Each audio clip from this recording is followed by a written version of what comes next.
What's going on YouTube? It's your friend Siren Frost coming at you with the deck profile today. And today we are actually joined by Lady Eggshell herself, and I bought this up from a friend, so I got a recent request for doing a deck profile update of my Melodiouses, aka, well, Melodies, because Melodious sounds like a Max's Melodious kind of moment.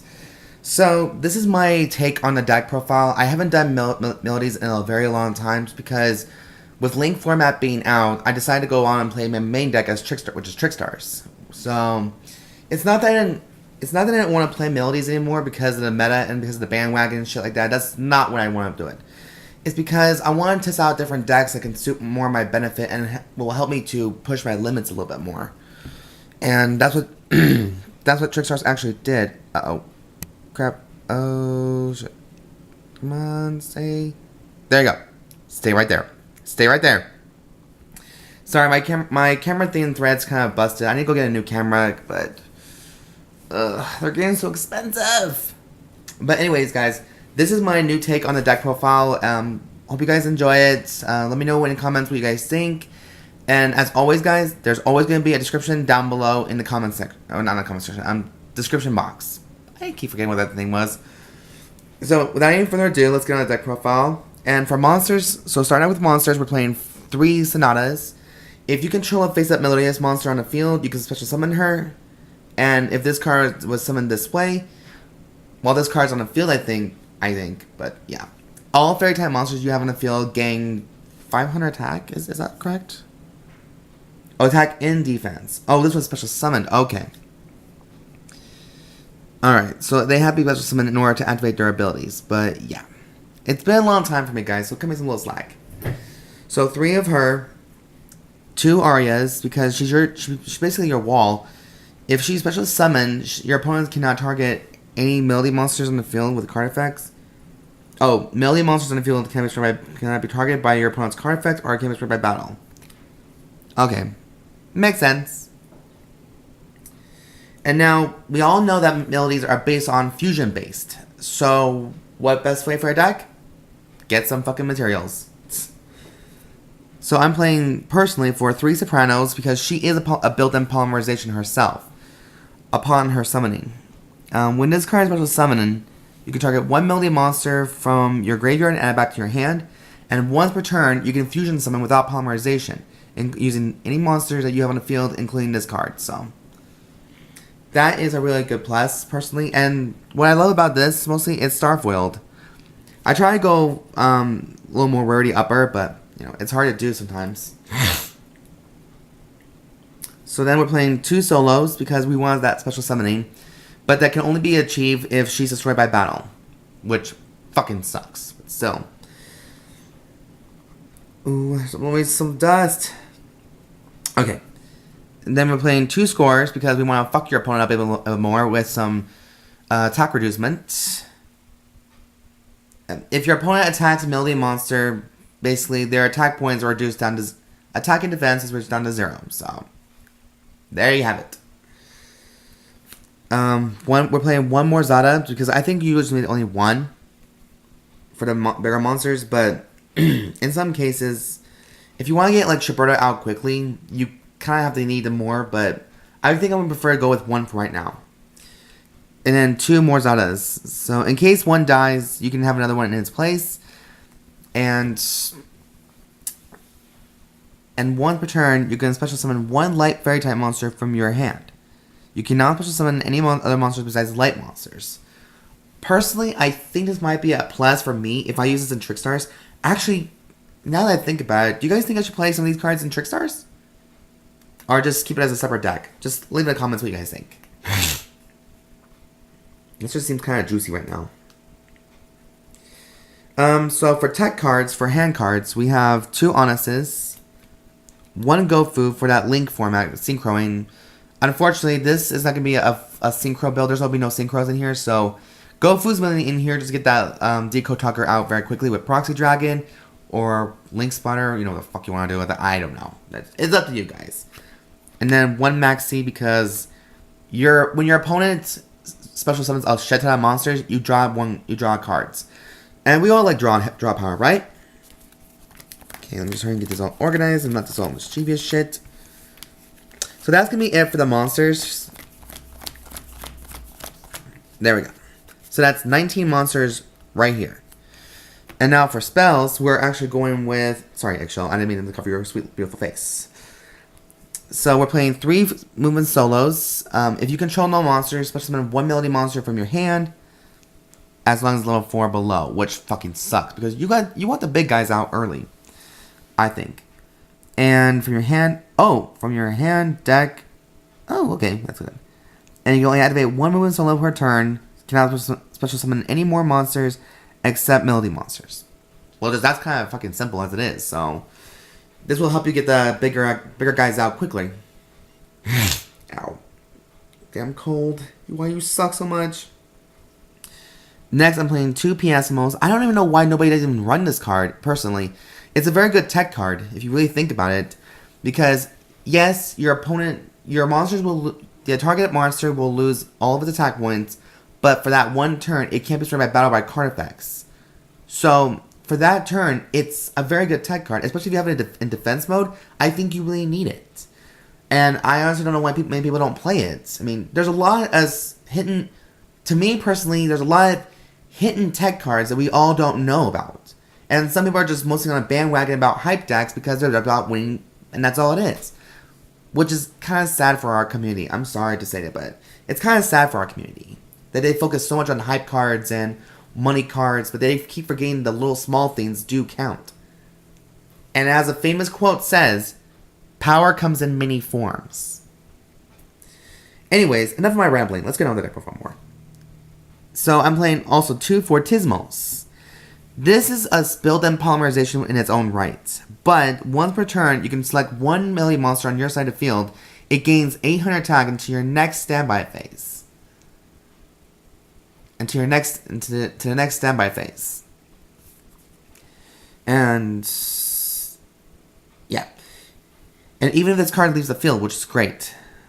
You can send this card from your graveyard to fusion summon 1 melody fusion monster from your extra deck using materials you control as fusion materials. So, kind of like how starting Venom Dragon has required 2 dark monsters that are on the field already, it's the same thing goes with Fortissimo. You have to have 2 melody monsters on the field in order to use this card correctly. So that, and since the deck's all fusion base heavy, that's not really much of a problem. And speaking of fusioning, we're playing 2 polymerizations. I think the third one will be a little more cloggy because you already got Soprano, you got this card, you already got 2 polymerizations, and you got enough resources to do fusion summon up the ass here. But thanks to the goddamn rules of link summoning, you can only perform multiple fusion summonings if you have a link monster on the field, which fucking sucks. That's the only downfall, but that's just me. Next, I'm playing 2 fusion tags. This will actually help you get your bigger monsters out, like Bloom Diva or Bloom Prima. Because Shuberta is only a temporary host until you actually get the genuine ace cards. But what this card does is select a fusion monster in your extra deck, and it becomes that name. So if you have like a Crystal Rose or well, I guess Crystal Rose kind of counts for anything, but if you have Soprano on the field, she becomes that fusion material, and she also becomes Shuberta herself. So this will actually help you get the bigger, like Bloom Diva on the field very quickly, or your bigger monsters. So depending how you bloom, for most of you who are melody players yourselves, maybe you guys have different playstyle than I do. So, and it's okay. That's actually a pretty good thing. For tech cards, we have Dark Hole and Twin Twisters. You're all probably thinking, where's Raigeki in this situation? I think, well, the thing is, Raigeki belongs in my Trickstar deck, so all the good tech cards are in there. This is like a watered-down base kind of beginner deck for me, and I might play this sometime, maybe just for fun, and see how it goes, and give it a whirl. But I know next week, next Thursday, I have friends who are asking me to do a video, dual videos. So you might see this deck in action sometime, so be sure to look into that. So that's... I'm going to be taking a while going on a limb here. I think that's 13 spells. Let me just double check. Because I am really terrible at counting sometimes. Oh no, it's 14. My bad. So that's 33 cards we have so far. Now for traps, I'm playing 2 Melodious Illusions, because I can target 1 Melody monster I control, and for this turn it can make a second. For this turn, it's unaffected by spells and traps, and it can make a second attack during each battle phase. So, for that one turn, your opponent cannot activate any spells or trap cards in response to this trap card. So, even if they try to Solemn Strike it, they can't do it. But it's only for this 1 Melody monster. If you control 1 Melody monster, that's the downside. You have to be really careful when you play this deck, you guys. It took me a very long time to really try to understand this deck a little bit more. Then I went to Lunar Lights, the Wind Witches, Lurkoskinias, and then, yeah, that's just been one big fucking mess. And now I'm going to introduce you guys a tech card that I don't think anybody probably knows, or might be thinking about it, maybe there's a big debate. Doble Passe. Oh, wait, I don't know why the hell I just did that, so there you go. So we're playing 1 copy of Doble Passe. I know that you guys are probably thinking, like, is this bitch for real? Like, why the fuck are you playing Doble Passe? Doble Passe has its downside, but it has an upside, too. This card can go as a double-edged sword in its own right. So, when your opponent declares an attack on your monster, you activate this card, you turn your opponent's monster's battle damage into a direct attack. A direct damage on you. But, in exchange, that monster that is going to be attacked gets to wage a direct attack on your opponent. Like, for example, if I have Bloom Prima on the field, or a Bloom Diva, or a Shuberta, you may want to call it, whatever you want to do it, tickle your pickle, that opponent will take the full damage of my monster. And then on the next turn, that monster can wage a direct attack on you, on that opponent. So, I guess it kind of depends how you want to look at this situation. You want to use this card. You guys have it right too. If you guys want to side it, just think about it. It's a good thing to think about. Next, we're playing 2 Call of the Haunted, because most of the Melody's abilities rely on special summoning, and their effects can only be achieved if they are special summons. So, excuse me, guys. I have a bit still coughing up a little bit. So for our tech cards, we got Solemn Strike and Solemn Warning. So it's kind of like a standard build. 7 traps, I don't think you guys really need that much, because you got Bloom Prima and Bloom Diva, and Shuberta basically takes care of it most of the time. And this deck's considered mostly about fusion summoning, so I think this is all you need. I know people may say in the comments, where's Transmodify? Still debating on that. Like, that's a big debate in my life right now. So that is 40 cards in the main deck. Now for extra deck, we're playing a playset of Shubertas, because for every card that she banishes up to 3. For every of those cards, she gains 200 attack. So that makes her to 3,000. Goes up to 3,000. Pretty good. Plus, next we're playing 3 Bloom Divas. In case one fails, you always have another one, and another one. But like I said, guys, Link's kind of fucking us up a little bit, so this is maybe a problem. We'll just see. Next, we're playing 3 Bloom Primas, and by the way, you guys, I like to play a playset sometimes in case one fails, you can just achieve the other one. It's not a big deal. But Bloom Prima can make a second attack for each material that she has. Wait, does it for each attack? Wait, hold on. Oh yeah, this card gains 300 attack for each material that's been used for fusion summon. This card can make a second attack during each battle phase. If this fusion monster is destroyed by battle, destroyed and sent to the graveyard, target 1 million monster in your graveyard, add it back to your hand. So that's not really as bad. Now for links, we're playing 1 Link Spider because we are using Gofu. 1 Ib. This is the first time, guys, I'm going to be using Ib. Because she has the ability that this Link card cannot be destroyed by battle and by card effects. Or card effects. Your opponent cannot target this Link card with card effects. If a monster's card points to will be destroyed by card effects, you can send this card to the graveyard instead. And the rest goes on for a World Chalice, but we don't play other World Chalices in this deck. Next, we're going up to turn up the heat a little bit with Trigate Wizard, Decode Talker, 1 Proxy Dragon, just because We're only using Link Spiders and Ib and Proxy Dragon just to get these guys out, you know. And then finally, the main boss guy, Topological Dragon. You're all probably thinking, what in the fuck are you smoking? Well, obviously not enough drugs. I'm sorry, not enough drugs.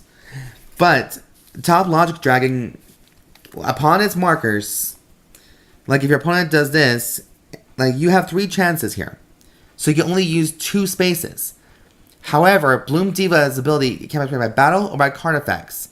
So even if you summon her to his side of the field on these markers here, she won't be destroyed, but the rest of your monsters and your opponent's monsters will go bye-bye. It's not a bad thing. Just, I'm trying to find some very alternatives. I'm the kind of person that likes to find alternatives within different decks. Think of it as research in school, like science. But anyways, guys, that is conclusion of the deck profile update. I hope you guys like it, and the person who requested it, I gotta find your name again on the comment section, but yeah. So, this is the deck profile update of Melodies. I hope you guys enjoyed it. Let me know in the comments what you guys think about it. You guys may think it's okay. It's not a bad start. It's not bad for beginners. Just let me know in the comments what you guys think. And yeah, let's have a little fun. We'll have a little moment with it. So anyways, guys, I'm Siren Frost. Thank you guys for watching. Be sure to subscribe, like this video, thumbs up for it, and comment down below. I like to hear a lot of good feedback, some bad feedbacks. I'll take criticism, you guys. I can take it. So anyways, guys, have a great day, and I'll see you guys next video. Be sure to just be yourself and keep on dueling just the way you like to duel. Love you guys. Bye.